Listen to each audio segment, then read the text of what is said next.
Hola friends, welcome to the Medicine, Marriage, and Money YouTube channel, the only channel for physicians who want to achieve marital interdependence and financial freedom together.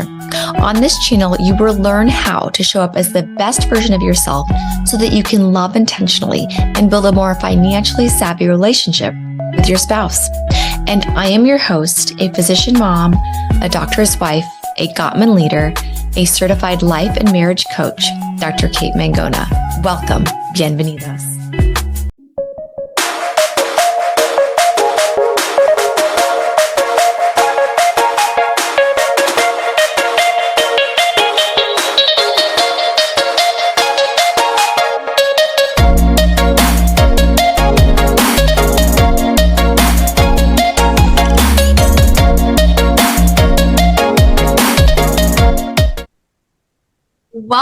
Welcome to another episode of Medicine, Marriage, and Money. Thank you so much for joining us. Today, we have a very special guest, Dr. Radhika Sharma Curtis, and she is an OBGYN, as well as her husband of 7 years. She has 2 little girls. She also has a dog of 7 years. So her dog was her first baby. And she has this wonderful program and platform on Instagram called Busy OBs. And I'm going to let her describe it. When I first saw that, I was just like, I had this picture in my mind of just like bees buzzing around. And I know you talk about like work-life integration. And it took me a while to put together that, it stands for like OBGYNs, OB-GYNs. So it's so cute, so cute. And I can see it all in my head. And today we're going to talk about marriage, work-life integration, finances, and the 7-year itch. So let's talk about it all. Please welcome, introduce yourself. Thank you so much for coming, Dr. Radhika. Thank you so much for having me, Kate. I really appreciate it. It's been a long time coming. I am a follower of the podcast and a lover of all the things that you do. So thanks for having me. As Kate said, I am an OBGYN. Married to an OBGYN. So baby and lady doc is the way I look at it. And I also was full-time at one point in obstetrics and gynecology, and life kind of got big and exciting and challenging all at once. So in January of 2022, I decided to leave full-time practice to kind of find that work-life integration and find a way to have joy in my work, but also the joy of being a mom, being a wife, and living life. So on top of that, I also am a certified life coach through the Wayfinder Life Coaching Program, and also host a platform, as Kate said, as Busy OBs, which is my coaching and public speaking platform. And then I've also joined kind of forces with 2 other mom docs that are also coaches in the South Asian Women Empowerment Program on Facebook. So it's a really, really exciting time. And I'm excited to be here. Okay, I am so excited to have you. And I want to just back up. Yeah. It's like 7 years, maybe it's more. Tell us about when you fell in love. Like, was this during residency? Was it med school? When was this? It's really funny because I truly believe like our love story was a fateful one. Like a lot of people, we were both in relationships when we met, and it was actually in medical school in Cape Cod. We were on our general surgery rotation, and I was like 6 weeks in, and he was coming in to join. And I still remember, because it's funny, when he wrote our love story as an engagement story, essentially, which was funny. He says how he remembers meeting me at like 3:30 in the morning on a general surgery rotation. My hair was wispy, just like it is right now. And he was charismatic and excited coming in. So we were actually friends through that time, because we had both kind of the interest in OBGYN. So in, our second and third year, we were doing rotations, and then we were doing interviews together, not at the same time, but not at the same place. And then he ended his relationship. I ended my relationship. We ended up going to Costa Rica together because one of my girlfriends wasn't going to be able to go for the whole time. And I was like, maybe I'll just go by myself. And he's like, I mean, would you care if I tagged along? And again, still friends at this time, which was really, really, really funny. And we ended up kind of like hitting it off, or how are we going to do this? We're going into intern year at this point. So, you know, he was in Rochester, New York, and I was in Ohio. I was like, are we going to do this? Are we not? We decided to give it a shot during OBGYN intern year, which any intern year is extremely rigorous, especially a surgical program. So we were driving post call to like halfway points to try to meet each other, which was actually really, really funny. But then actually after his first year, a spot opened into my program, and they were like, do you think he would want to join? And he interviewed for the spot, got the spot. And yeah, then we ended up in the same town, and our relationship flourished from there. But yeah, our relationship started in, I guess, the end of medical school, transitioned to residency. Yeah. Like in Costa Rica, or like just before Costa Rica? I was going to say I'll say we shared our first kiss in Costa Rica. but yeah, like, and we don't even consider it being like a relationship at that point, because we were just kind of friends figuring it out. We'd been friends for almost 2 years, so we didn't really think anything of it. And then it just flourished into a relationship from there. And honestly, it was the best mistake relationship that happened. And it was amazing. And kind of, I think this is like, so like you said, this happens to a lot of people. Like you're in a relationship with somebody else. Yeah. You meet the one where sparks are just they fly. Yeah. And I don't know, maybe you can shed some light on this for me, Radhika, because like I haven't figured out, is it because it's happened to me too, you know, like I was in another relationship. Victor was looking, I was not. And then eventually we were both in relationships 4 years later. Yeah. when I fell in love with him, like again. Yeah. You think it's because like you hadn't given enough, well, and actually you didn't fall, you said you kind of fell in love with him after you guys both had ended those relationships. But I'm wondering, I'll stop you and say, I'll be honest. I think it happened before then. Okay. I just didn't want to believe it. Okay. That's exactly how you don't open your heart to a relationship because you're like, it sounds funny, but like you friend zone the person, right? Like you trust them. I mean, he would go shopping at Forever 21 with me. Like I would drag him post call. We would sit in our cars and eat pizza and listen to music together. But like, so I think that the love was there. Right. And so do you think, okay, this is my question. Do you think it's because you and I and other people in the world, we're just no longer focused and committed to this other relationship? Like we're not working on it anymore. So that it gives us that opportunity to fall in love with somebody else. Or is it that that person was never right for us in the first place? So it wasn't worth, like, it wasn't that we weren't working on it. And then along comes one of the, I mean, I don't believe we technically have one soulmate in the world. I feel like there's a lot of people. Yeah. That one person comes along and things just work, but you have to keep working on it, right? Like it's. Yeah, I will never say that the relationship was easy. I think if a relationship is easy, to me, that's a red flag. I'm going to be honest. If a relationship's easy, that's a red flag. Why is there, two people, two strong, independent individuals who have their own thoughts in their own mind will need to, in my opinion, will need to continue to work on a relationship to continue to grow. But I think if I have to answer that question, I think that I truly believe like in manifestation, right? And so I truly believe that the relationship that I was working on, I knew in the back of my head, and now I can admit that now, that it was not right for me for many reasons. But my heart wasn't willing to give this other person a chance at that time. It took me like 2 years to let Scott be the person. And even then, it was a girlfriend who was with us in Costa Rica for the first week and a half who's like, wait, why aren't you with this guy? And I was like, because we're friends, duh. Like, no, there's never been. And she was like, you're really uncomfortable when he talks to other women. I'm like, no, I'm not. Like, I'm fine. This is my friend. Like, you know what I mean? So I think part of it is a heart thing, right? Like we put a little box around our heart to protect it.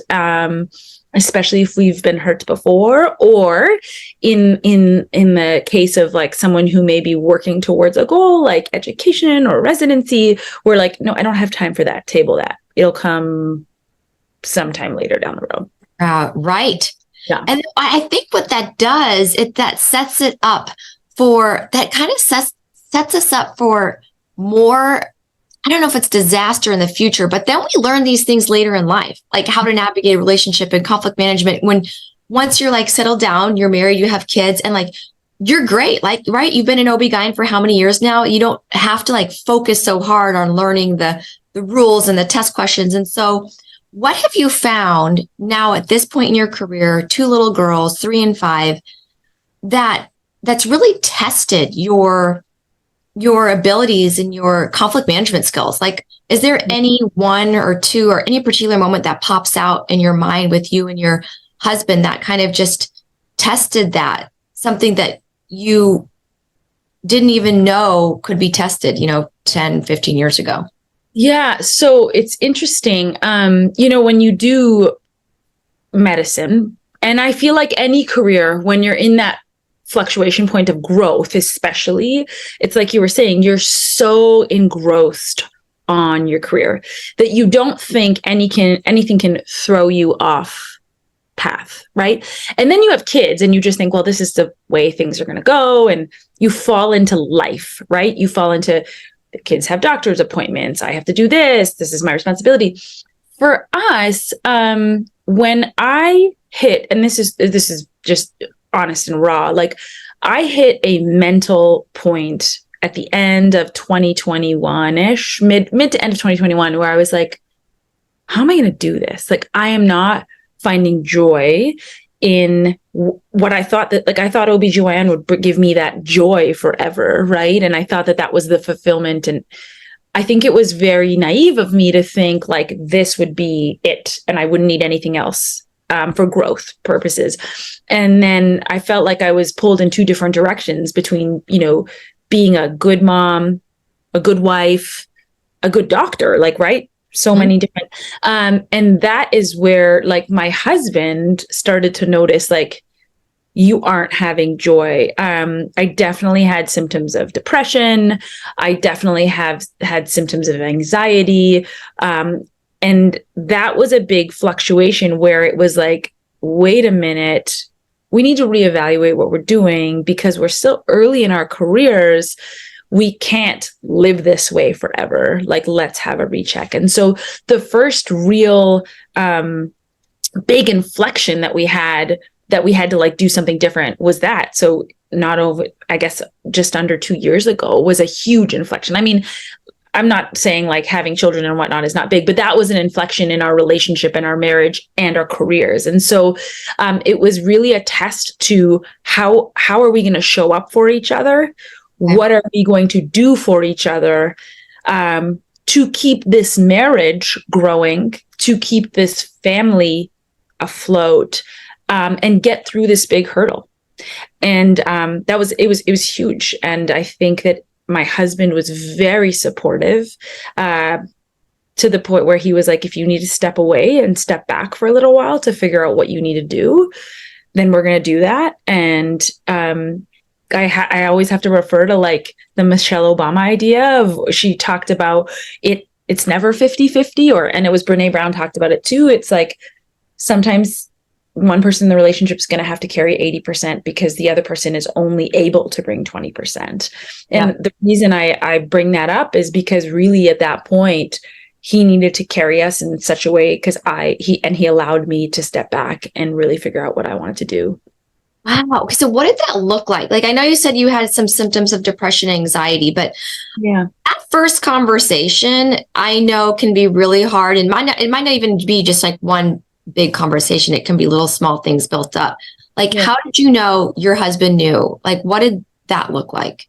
And how did you figure it out? It was so I think, if I say, to be fair, I think he knew much before I allowed myself to know. And I think that that's part of our like protectionism, right? Like, I'm fine. I can do this. It's fine.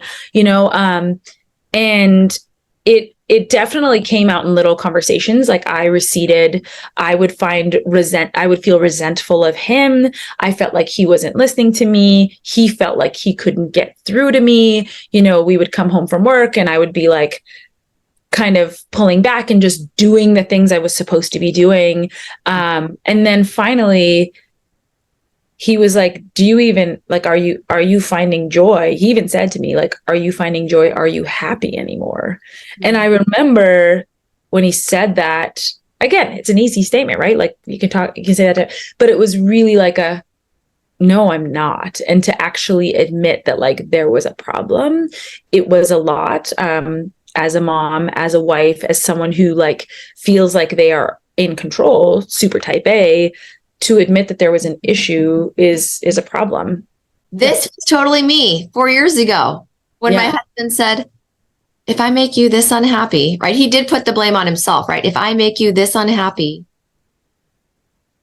every single day for the next whatever, like you're eventually going to ask for a divorce. And it's like that one comment can like change everything. Like his one question, are you happy? And you admitting no, it's just like. He did say, I think it's funny that you said that because it's interesting. My husband said the same thing to me. He's like, are you not happy in this marriage anymore? Like, do you even want to do this? And I remember thinking, oh my goodness, like that can't be true, right? Like, is that right? Like it just hit me and it still makes me like, I almost have like chills because I remember being like, oh my gosh, is that true? Like, is that the truth? Yeah. And then you allow yourself, like, who was it who did this exercise? I think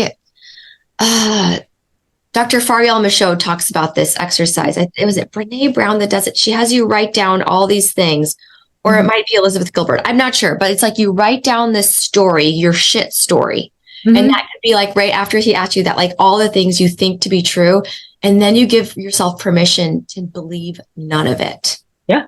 Just like, yeah, like I'm not believing any of this. This is what I want. And this is how I'm going to get it. Mm-hmm. And then you started to make those changes. And then I guess, is that when you decided you needed to go part-time? I mean, I'll be honest with you, in January of when we decided to leave the full-time practice we were both in together, which was November 2021, because with this whole 60 days, 90 days, or whatever you have to give them. Yeah. I'll be honest, at first I thought I was going to step away from medicine altogether.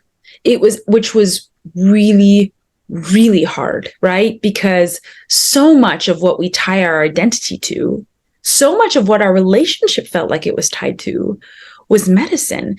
And so it was the question of, like, am I even going to do this anymore? And what was crazy is my husband, when I said that to him, I feel like a very, what we were hearing from the families were like, of course you're going to do medicine. Like, there's no way you're not. And he was like, okay, take as much time as you need. And honestly, like, I think that was huge for him. He did tell me later, he was like, it was really hard when you said that to me because I didn't believe it. Like, I was like, there's just no way she can be done. But I couldn't tell you that. I had to tell you, like, okay, if you don't want to do this anymore, fine. And so at first, I was like, maybe I won't go back at all. Like, and then I was like, well, why? Right. I had to really do that inner work of like, well, why would I not go back? And then he started traveling for work. That was another huge inflection point in our relationship. People were like, what are you doing? How is he going to be gone 1 week and back 1 week? How's that going to work for your relationship? How's that going to work for the kids? How's that going to work for your marriage? And so that was a huge, right? Like another huge challenge at the same time, all kind of built on top of each other. And yeah, I thought, I was like, okay, no, I'm going to stop medicine altogether. And then funny enough, within like 90 days of just being out of everything, I was like, okay, no. I still love OBGYN. I still love being a women's health physician and advocate. I have to do it on my terms. Now, do you think that time and space, you needed that 90 days? Do you think there is a message out there for people who get to this, like, prevention, or is this something that everybody just kind of needs to explore and feel on their own? That is such a great question. And I do a lot of stuff, like talks in different realms, like with medicine and with business on burnout and looking and noticing burnout. I mean, I think it's preventable, but you also have to be willing to see it. Okay. And I wasn't willing to see it. So I think that I needed that space. I think giving yourself permission to need that space is okay too. I think if you can notice it and start preventing it, and whatever career you're in, whether it be, you drop down on hours, you stop taking the extra projects, or maybe you stop signing up for things. If you can pull back that way to give that time back to yourself, then that's great. But if you can't, because that's not who you are at your core and you need a reset, then you need the reset. Then you need like the complete reset of like system reboot, pull away, right? Like, and I think it just depends. Like for me, it was a system reboot. It was like a get out of medicine, don't do anything with medicine for a little while to figure it out. But I don't think it's necessary for everybody. You have to be willing to do the work, make the change. Mm-hmm. And if you can do that while continuing, to do your job or your career or whatever it is, that's great. But if you can't, then I do think being like, hey, it's okay to step away. I think that's the other thing. People need to hear, like, it's okay to step away. And it's okay to take the time that you need. Mm-hmm. And do you think this is the same or different for men and women in medicine? I think that women face different challenges. Part of it is obviously like the whole like maternity leave, expectations, the expectation of if you're a mother, whatever way you're a mother, whether you're like a pet mom or a human mom, our responsibilities are different. And I know like sick parent, right? Some people have sick parents. Sick parents. Thank you. Yeah, absolutely. Or like you're taking care of another, something else, right? We all have responsibilities, and I don't want to like sound archaic, and I'm very much about like dual role, sharing the role. But I very much find that women in medicine still feel like they're wearing that wife, mom, daughter hat at the same time as they are wearing the physician hat. All the time. Where I feel like men in general, and I know like, it's supported that they can compartmentalize much better than we can. But let's be honest, like I can be scrubbing between cases and still have to decide like what's going on for dinner. Like, did I figure out when to renew my child's passport? I'm on the phone with the doctor's office, right? Like that's just reality. So I think that there is that difference. I mean, I'll talk to my husband at the end of the day and he'll be like, yeah, I had a really busy day at work. And I was like, yeah, did you like get my message about this? Is it like, they just compartmentalize differently. And then I see that as a trend in a lot of my friends who are, have husbands who are physicians or whatnot. I don't think it's archaic. It's not 1950s. It's like the feminine qualities. It's the hormones we have that are different. We're just more playful. We're more compassionate. Yeah. That's like at our core than the masculine. And when we go to work, especially in medicine or even in the corporate world, if you're a lawyer, if you're a businesswoman, we are in a man's world. And we still are. 100%. And so we have to kind of morph while playing multiple roles. And it's just different for them because they're already masculine in the man's role. Like they're not expected to drop everything and go get their kids, communicate with the nanny and everything like that.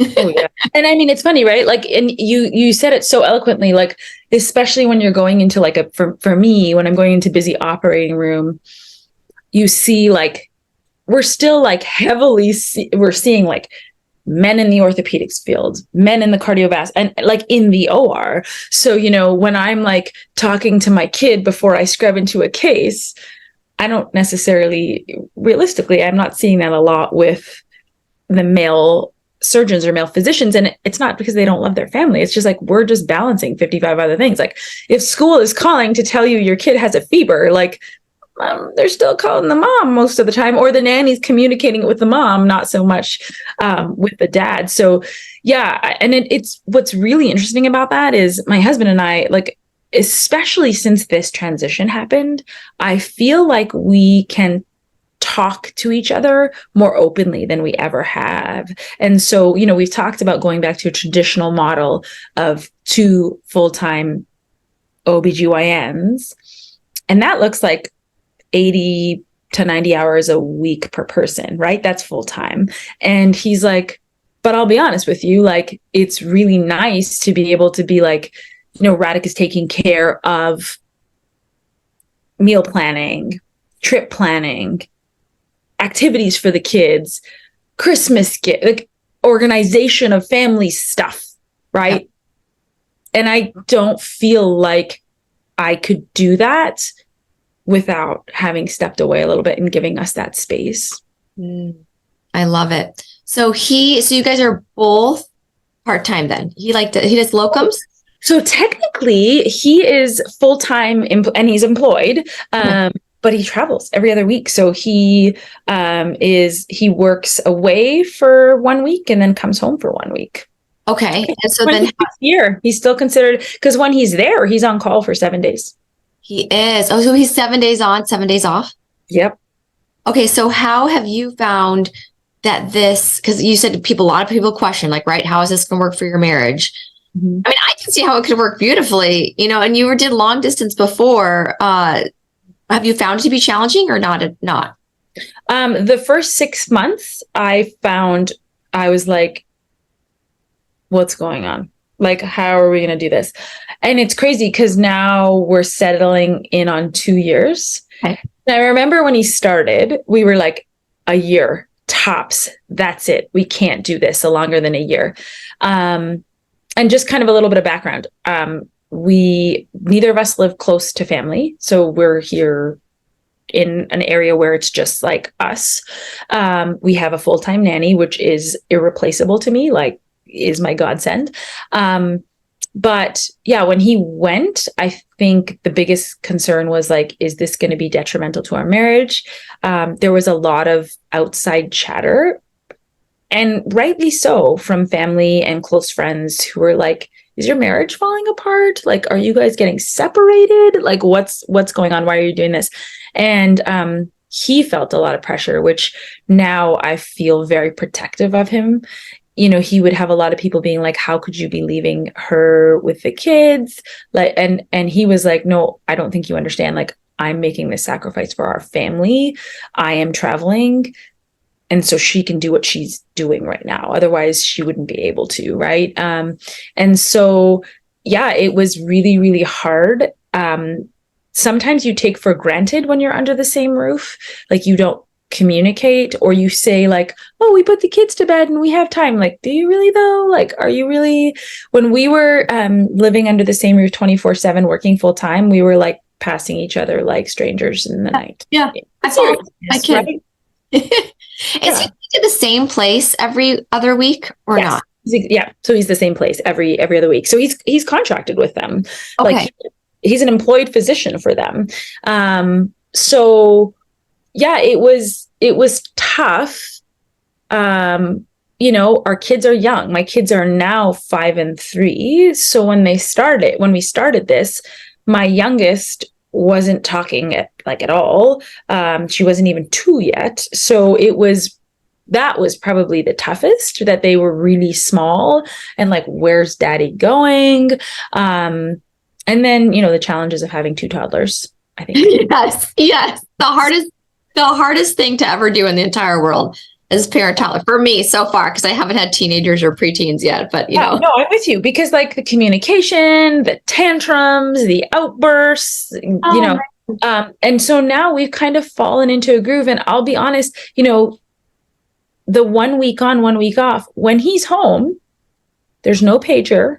They might call him to talk about patients. He might be checking stuff from here and there, but he's not tied to his job 24/7.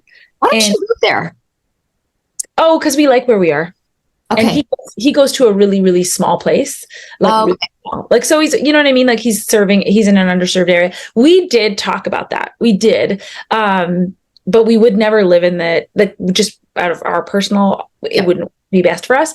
We've also built like something that's really special about not always having family around. Don't get me wrong. I love our families. I love them visiting. You really have to, it forces you to form a tribe in a community. And so we live in a community where, I mean, we have so much support. Sometimes it's like we have so many engagements and relationships with people that I have to be like, no, we have to say no. Like, you know what I mean? So I think that's part of it too, you know, finding that community, finding that tribe. But what I found really special about the 1 week on, 1 week off is, as challenging as it is for our families to be apart, he misses the kids, we miss him. When he's home, he literally takes that time to take the kids, you know, pick up, drop off, activities, family dinners, family movie night. Like, we can do things that we would never be able to do before. We like to be able to be like, hey, let's just like go do exercise together, and then we'll go have breakfast together, or maybe we'll, you know, do something together with the kids.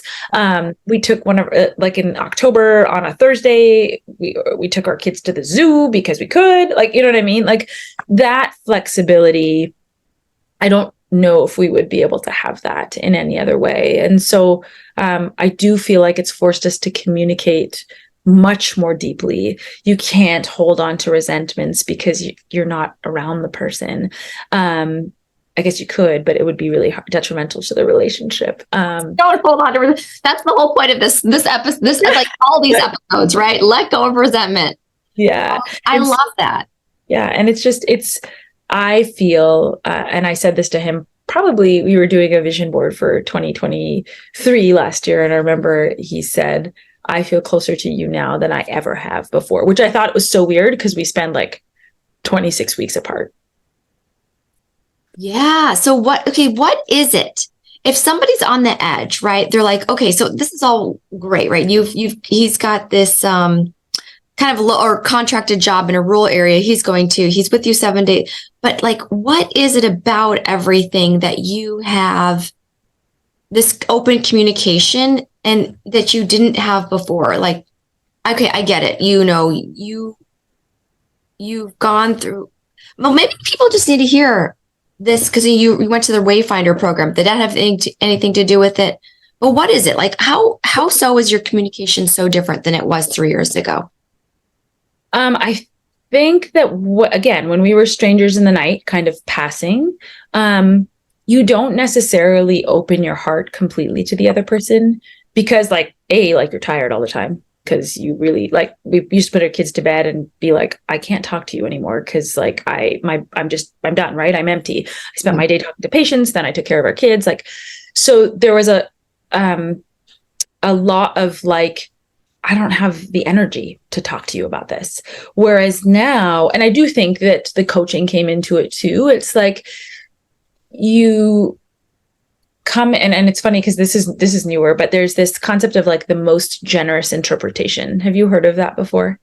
The most generous interpretation. I think that sounds to me like giving somebody the benefit of the doubt. Yes. But at the level of like, you want to believe that they are doing things that are good and just and honest and true. And unless you can prove otherwise, yes, you give them the most generous interpretation. Right. So that really has driven conversation. So it'd be like, hey, I'll give you, and I'll be completely honest, like, you know, we had his family here for a week last week, which is a lot when you have people visiting in your home for like a full week, right? It gets to be a lot. But having a sit down and being like, this is what's bothering me, and knowing, but that both of you are giving each other the generosity. Like, I'm not saying I don't like someone or like something, but this is how I'm feeling. And so really taking that time to say, because a lot of the time when we come into conflict with our partners, I feel like we already want to have a comeback, right? We already want to be like, well, you're wrong because, and I'm hurt because, and it's like, hold on. Take a breath, what is the most generous interpretation you can take of the situation? Is it that my partner is being mean, or they're being harsh, or they're, putting down something that I'm doing or someone that I love? Or is it, this is truly how they're feeling? And then you take that and you discuss it openly without fear of resentment or fear of anger or fear of retaliation. And I feel like just really sitting down and being raw. And ever since I feel like I've just really opened up my heart and been like, this is how I'm feeling. This is where it came from. I feel like that communication has become much, much deeper. We also do a check-in with each other, especially since this traveling has happened. Like every 2 to 3 months, we sit down and say, like, how is this working for you? Okay. What are some of the things? What are some of the barriers? What are some of the challenges? What can we do differently? How can we make this better for both of us? And we didn't do that before, because really, like, you were living under one roof. So you just assume that everything's going just fine. Well, and that's just like, it's something that we don't often discuss or tell people do. Let's have a check-in to see how I can support you. You can support me. Usually it's just like you're running around trying to get everything done, not even thinking about asking somebody I love that. Every 2 or 3 months, just checking in. How can we do this better? And then and then I just love, what is the most generous interpretation of this right now without becoming defensive or criticizing or getting upset, just taking that moment. Did that come from the Wayfinder coaching or a certain person, or is it just so the most generous interpretation, actually, I mean, there's some of it from the whole idea of from coaching, for sure, 100%, right? It's the idea of, like, we create stories that can continue to circle in our head. That's the idea of, like, the story fondling, right? Like, my husband says something to me, I'm going to create the story, and that's going to be the story that my brain uses as a Rolodex every single time we have an argument, right? And that's what's going to come out. But the most generous interpretation actually came from a recent book that we've now decided to try to have book clubs with each other, which is really funny, because not that we get through many books, I'll say that, but we get, like, there's parts that'll be like, I need you to read this chapter of this book. But there's this one book that we've been reading. It's called The Coddling of the American Mind. And I can't remember, it's literally sitting on my nightstand right now. Okay. But they really talk about the most generous interpretation. And it's not in a relationship. It's actually in other individuals. And I thought, just at a time of such, like, tumultuousness in our world, if you can look at each situation with which you meet someone with, like, love it. Are they naive? Are they ignorant? How can I educate them on the situation without bringing anger, resentment, frustration, and a lot of negative emotions into it? That's definitely come into pay from coaching. A lot of it is, like, when I have a negative thought or I have a negative emotion, I'm not trying to, like, push it out of my mind. Like, where is it coming from? Let's identify it, see how we can interpret it. And if it's not serving me, how can I move forward from it? And that's not only with myself, but that's in a relationship with my husband too, right? Like, how do I make it so we're not judging each other? How we're not going to bed and being like, man, like, I really resent him for this. Like, how do we change that? And I think it takes work from both people, for sure. I just pulled it up. The Coddling of the American Mind. How good. Red cover. How good intentions and bad ideas are setting up a generation for failure, by Greg Lukianoff and Jonathan Haidt. They sound your. And so, yes, and it's funny because it's not parenting, guys. It's not a parenting book at all, but it is about, just the way we may be introducing concepts in higher education. And I just thought, like, it doesn't matter what side of the spectrum you're on. It really is a matter of, like, what you can take from it and how we can lead with generosity and kindness. And it's funny because I heard about the book from a podcast that I listen to regularly, and I didn't anticipate that I would, like, be as interested in it as I am. Like, it's such a good book. We're like two. So this is one of the books that we're, like, both glued to. We're like a chapter or 2 chapters left. Get it. But it's hardcover Kindle. Sorry? Hardcover or Kindle? I have a hardcover. Hardcover. That's because my eyes get tired. My eyes get tired on Kindle. Like they just get really tired. I like real books and I also like Audible, and I've heard that it's best if you get both, but there's no Audible for this one, so that you can read while you're listening and then you soak in even more. Really? I didn't know that. That's really interesting. Bonnie told me that. Okay, so lead with generosity and kindness, which definitely sounds like a parenting technique. Yeah. And I think we could probably use it in our marriages much more, in our relationships. With your significant other, for sure. I mean, it's funny because sometimes, and this happens regularly with couples, right? Like it's a Saturday morning and you wanted him to do this, or you wanted her to do this, and she did this instead. And now you want to be pissed. And it's like, funny enough, now we'll look at each other and be like, most generous interpretation. And it's funny because we both said to each other at different times, I don't want to do the most generous interpretation, but I'm going to do it. So that's your code word, right? Yeah. I like MGI. Let's do the MGI. I love that. I mean, it's just, I found that just leading with that kindness and that gratitude and being honest. I mean, if you can't truly be honest with your significant other, then who are you going to be honest with? If you're hurting, if you're upset, if you're disappointed, if you're frustrated, if you can't tell them, then who are you going to tell? I know. And if you tell your best friend, okay, that's great, but it's not helping. He's not going to change it. He's going to do it. I mean, don't get me wrong. I will tell my girlfriends, but my husband will definitely hear about it. For sure.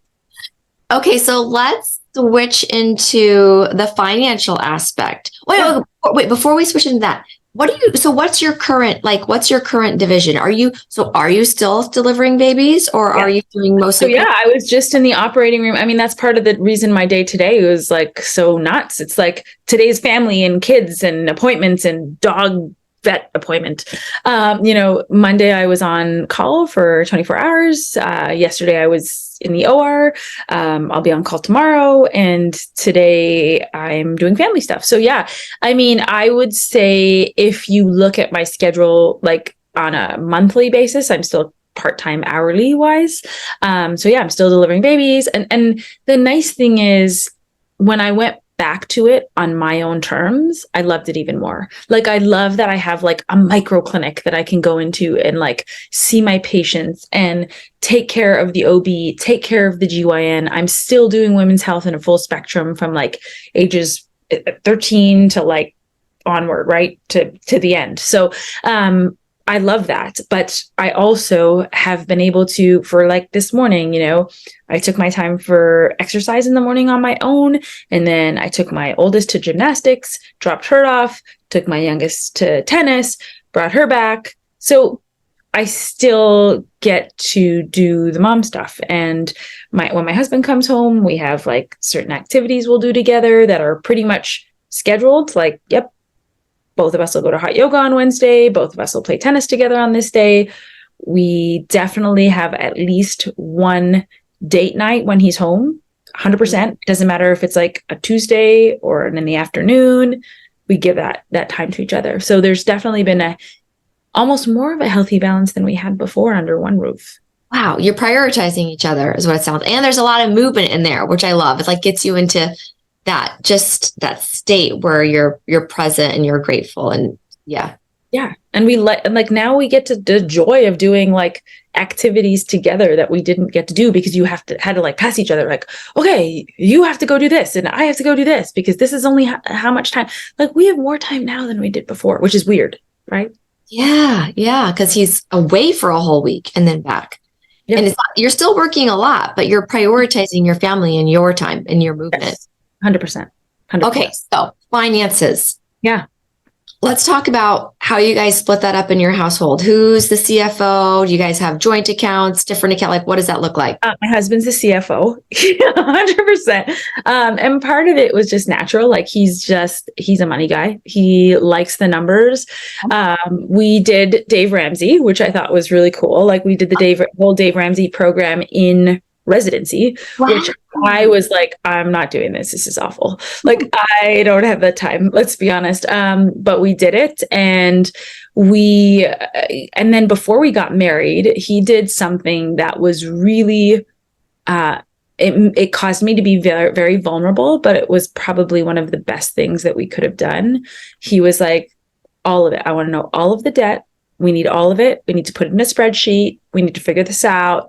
What is our 3, 5, 7-year goal? And then let's see how we do. And and that's where we went from. We have had joint accounts. Actually, again, I have to credit him for this. When he moved down for residency in second year, he said, I'm kind of tired of this, like keeping track of who's paying for dates and who's this. And he's like, now we're going to be paying for rent together and we're going to be paying for bills together. So let's create a joint account and we can keep our own separate accounts. But X amount of dollars will go into this account every month. And this is what keeps us accountable for groceries and for rent and all that. So, that was at the very minute area. And obviously we've grown since then. But the other thing that is really cool is he, probably about after our first daughter was born, he's like, okay, look, I'm going to be honest with you. Like, I feel like you like to stay in the dark a little bit about this, but I don't think that that's a good thing. And I remember being like, no, it seems to be working fine. Let's just keep this going. And he's like, no, I need you to be empowered about the finances too. And so when we do make decisions, whether it's like investment decisions or stock decisions, or like buying a property or things like that, then we've made the decision together. And so it was a lot for someone who that just wasn't my interest. I was like, as long as we're paying our bills and as long as we're enjoying that, that's great. Like we're good. But yeah, he got me more involved in that and challenged me and helped me grow. And now I'm the one who's like, did you hear about this? Did you, and so we go back and forth in that. And that's just something else we've grown and been interested in. And, I know about our investment portfolio. I know, about how much on the house, like mortgages and any of that, like, what the plan is for our children's education investment for the future. So it's been really nice because I went from someone who was like, can we just pay the bills to like, no, this is really part of our growth and our relationship and our future. Yeah. I mean, money is one of the tools. I mean, it leads us to almost every single opportunity that we could have or want. And like, it's not that money buys happiness, that buys everything else that could lead to happiness, our time, our coaching, Yes. and our children, for our children. So I get it. I was the same as you. I paid my bills. I saved as much as I could in residency. But yeah, like having that husband or having one person in the relationship that's passionate about it and then being able to empower the other person is so important than like one person being in the dark. Cause I feel like that's when resentment can breed or anger when you really just don't understand what's going on. And one day you wake up and you've realized that you feel like you were never in control or you've been financially misled or something like that. So to both empower each other is so important. And especially because like, as you said, like you were in the same situation. I feel like when I talk to a lot of my friends or peers or even coaching clients, like it's the same, like they're like, well, I don't really care. And I was like, but is that true? Like, listen to that comment. Do you really not care? Like, what if tomorrow you woke up and there was nothing? Mm-hmm. But how would you feel then? Or what if you woke up tomorrow and like your house was paid off and then it would be like, well, yeah, that would feel great. But then what? Like there's more to the situation and being open to like, you know what? I don't know. And I don't know if I'm comfortable not knowing, really asking the deeper questions. And I think that it was definitely not something I wanted to do. I was like, no, I don't need to know. But I'm really glad that he pushed me to get uncomfortable. Yeah. Well, I'm so glad too. And I'm so glad you came on this podcast. Yes. It is that time. Radhika, you pronounce your name Radhika. I'm finally going to get this right. Yes. Right? Yep. Okay. So I ask everybody who comes on this podcast what their definition of marital interdependence is. Mm-hmm. And to me, that just means like a successful marriage because you're not dependent on each other and you're not completely independent of one another. You are working together. So marital interdependence, does that strike any definition, or can you talk about what you think the key is there? I definitely think the words partnership come into play. And I don't, again, I'm gonna go back to marital interdependence doesn't have to mean 50-50. Most of the time, it's not 50-50. It's being open to holding your partner up when they need it, but also being vulnerable and open to being helped and aided when you need it. And I do think it really is about an open heart and that most generous interpretation that both of you are working towards a common goal, that with open, honest communication. I love it. I love it. And you just kind of summarized the key points there for us that I'm going to start using. Actually, as soon as we get done with this interview, Radhika, I'm going to text my husband and tell him how thankful I am he drove our kids to school today, all 3 girls, because I forgot to thank him. And yes, I'm going to keep that heart open. Leading with gratitude, 100%. I kind of feel like you and I are somewhat of the same person. There's so much to know about. Yeah. So thank you so much for coming on. And where can people find you if they want to reach out? Yeah. So I'm on Instagram at Busy OB Mama. And then on my website is Busy OBs. So Busy OBES, like bees, like the be outside.com. And then also as part of the South Asian Women Empowerment Facebook group, there's a great community of South Asian women who are working to find that integration in work, life, and relationships. And otherwise, yeah, just any of those. I'm on Instagram, I'm on Facebook, and I have the website. And who are the people you're collaborating with? Who are the other coaches? So I think you know both of them. I think, I don't know if both of them have been on your podcast, but Amita Kumar. And Susie Gokul. Okay. Yes.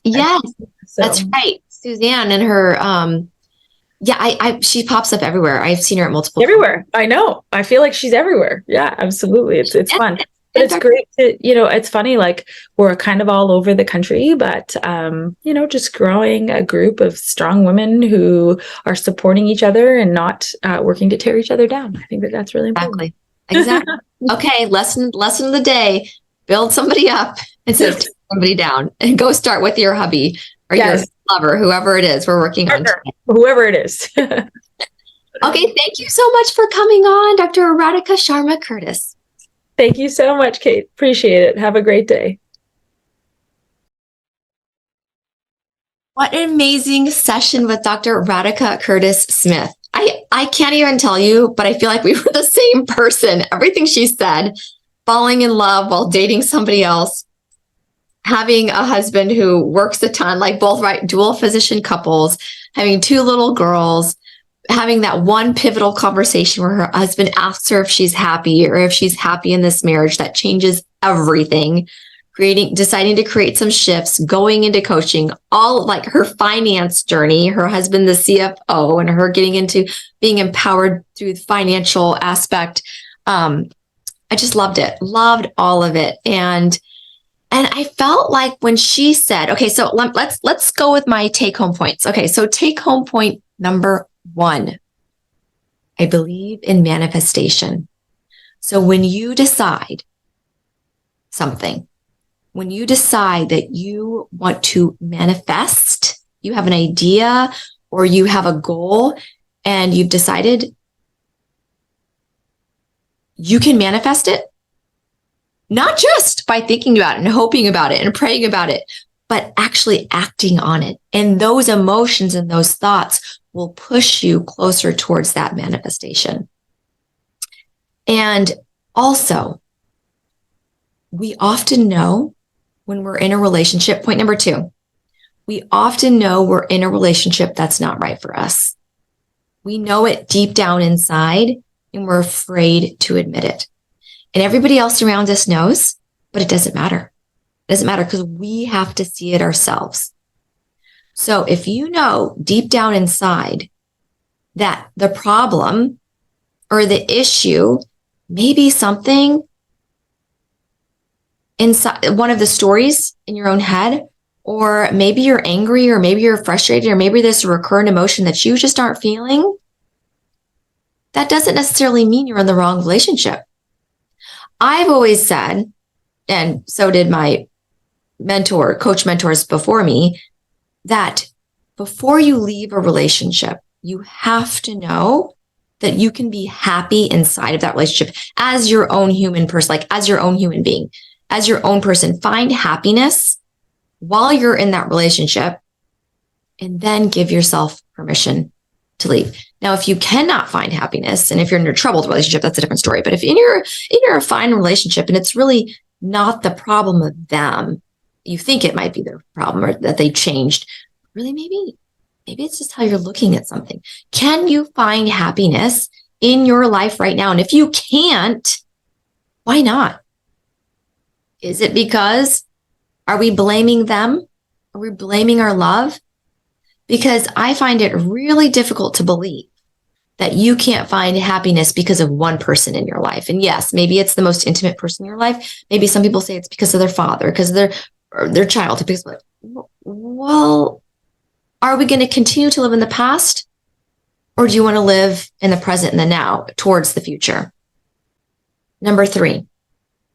And you've heard me say this, you've heard my guests say this a million times before, it doesn't always have to be 50-50.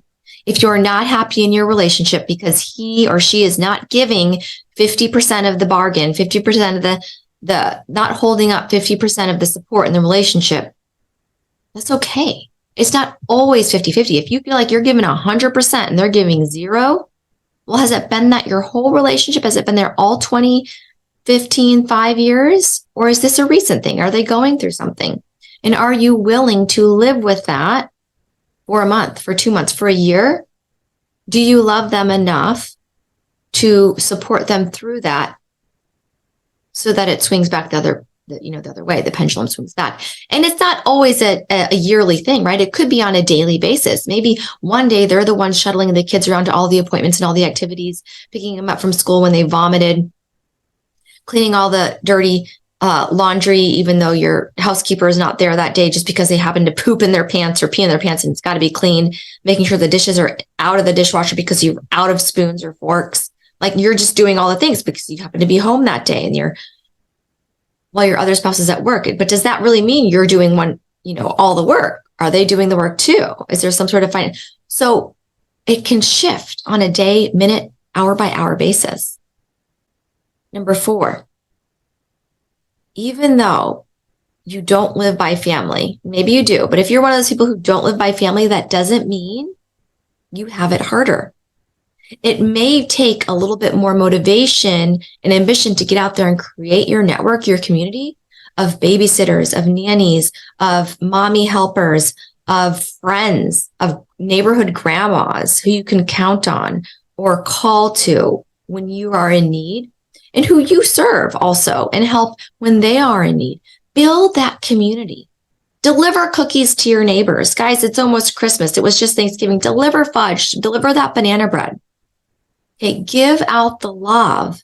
Create that network. And that's not giving a favor to expect one in return. That's just creating that community, creating that circle of love around you, letting people know, hey, I'm here. If you ever need somebody to talk to, if you ever need somebody to borrow a cup of sugar from, I'm here. It's not the 1950s. It's still 2023, almost 2024. But my name's Kate Mangone, and I'm the host of the Medicine, Marriage, and Money podcasts and YouTube channel. And I am here to help, support. Like, this is my passion. This is your passion. If you are listening to this podcast, your passion is helping people, serving others. I know it. That's why you're here, because I'm constantly telling you to go serve and support yourself first. Okay, number 4. If you are feeling, or maybe I'm not number 5, I don't even know. Number 4, if you are feeling absolutely exhausted at the end of every single one of your days, just exhausted and empty, no love left to give your spouse because you've given it all to your patients and your kids, you have nothing, your heart is closed, it is time for change. It is time for some difficult conversations, because you're just, without them, you're delaying the inevitable and you're wasting valuable, precious time and resources. And then finally, MGI, most generous interpretation. Next time your spouse says something or does something and you're like, what the? I want you to pause, step back, and say, what the most generous interpretation do I think this is? What is the most generous interpretation I could make, even though all the lights on are on the house and the heater is on, the little heaters are all on, and my energy bill's running up? What's the most generous interpretation? Oh, he just wanted the baby to be content and happy. She was just trying to warm the house before everybody got home from school. And you can just fill in the blank, right? But the lights are on, the heater's on. I know me and my husband have this little, well, the lights, I love the lights off. He likes the heaters off. So both are on, both are off. What is the most generous interpretation? Open your heart. Have the conversations. Be the person you want to live with. Love like you want to be loved. So much love to you and your family, my sweet friends. If you are finding the concepts I teach in these episodes useful and want more in-depth and personalized support for your relationship, consider this your invitation to join me in creating the most connected and intimate relationship with your spouse that you could dream of.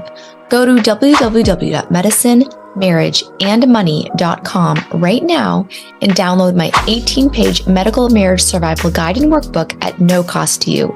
I also have a 6-day marriage challenge, which goes over the 6 predictors of divorce at no cost to you. These have been known to decrease fighting, rumination, and grudges between you and your loved one. If you want to take it a step farther, really enhance the joy and connection in the most intimate relationship in your life, sign up for my 8-week Making Marriage Work program today at medicinemarriageandmoney.com.